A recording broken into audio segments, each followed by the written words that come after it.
কুলতলির মন্দাদরী মিশ্র ভারী বিপাকে পড়েছেন। দিব্যি হেঁটে চলে বেড়াচ্ছেন, কিন্তু সরকারি খাতায় তিনি নাকি মৃত। তাই মন্দাদরী মিশ্র সরকারি সুযোগ সুবিধাও পাচ্ছেন না। বার্ধক্য ভাতা বন্ধ, 1 বছর ধরে এই ভোগান্তি।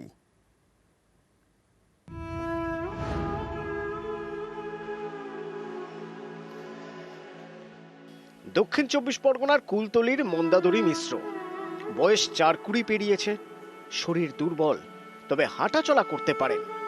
অথচ সরকারি খাতায় এই বৃদ্ধাই নাকি মৃত। তাই 1 বছর ধরে বার্ধক্য ভাতা পাচ্ছেন না। কি হয়েছে আপনার? আমার পয়সা পাই না। কিসে? বার্ধক্য ভাতা। হ্যাঁ, কেন পান না? বলে মরে গেছে, তার জন্য পঞ্চায়েতে গেলাম, যেতে বলে মরা মানুষ হেঁটে আসলো কী করে। এই কথা বলার পরে ফের যখন যাই বলে টাকা এলে পাবে, না হলে 4বার জেরেস করে দিয়েছি, 4বার ধরে ওই কথাই বলে। যাই কেঁদে কেঁদে চলে আসি, টাকা আর 1 বছর পাচ্ছি না।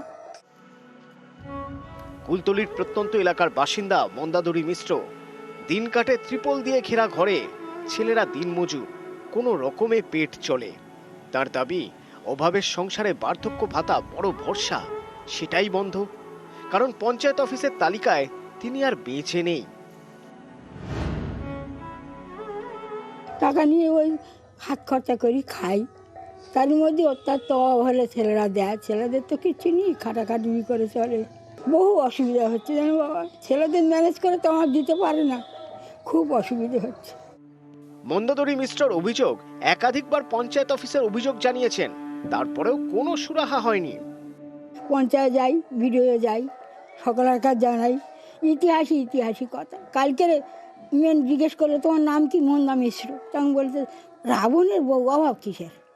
হাসবে না কাঁদবে বলো? হয়তো কোনো ব্যক্তি তার রিপোর্ট দিয়েছে, কিন্তু আমি সেটা এখন লোক পাঠিয়ে আমি দেখছি বা সে বুথের মেম্বারকে বলছি, আমি তার স্টেপ এক্ষুনি নেবো। আমার কাছে জানানো হয়নি, হয়তো কোনো অফিসারকে জানিয়েছে, আমাকে জানানো হয়নি। একদম এক্ষুনি ব্যবস্থা নেবো, আমি এক্ষুনি ফোন করে আমি দেখছি ওটা। পঞ্চায়েত অফিসে গিয়ে কাজ হয়নি, নিজেকে জীবিত প্রমাণ করতে বিডিও অফিসে অভিযোগ করেছেন মন্দাদরী মিশ্র।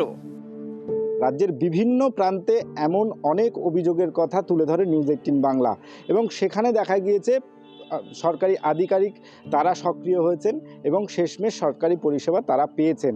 এক্ষেত্রেও এই মন্দাদরী দেবীর তাদের পরিবার, তিনি নিজেও মনে করছেন যে তিনিও এই সমস্যার সমাধান পাবেন। কুলতলি থেকে রফিকুল ঢালির সঙ্গে অর্পণ মণ্ডল, নিউজ 18 বাংলা।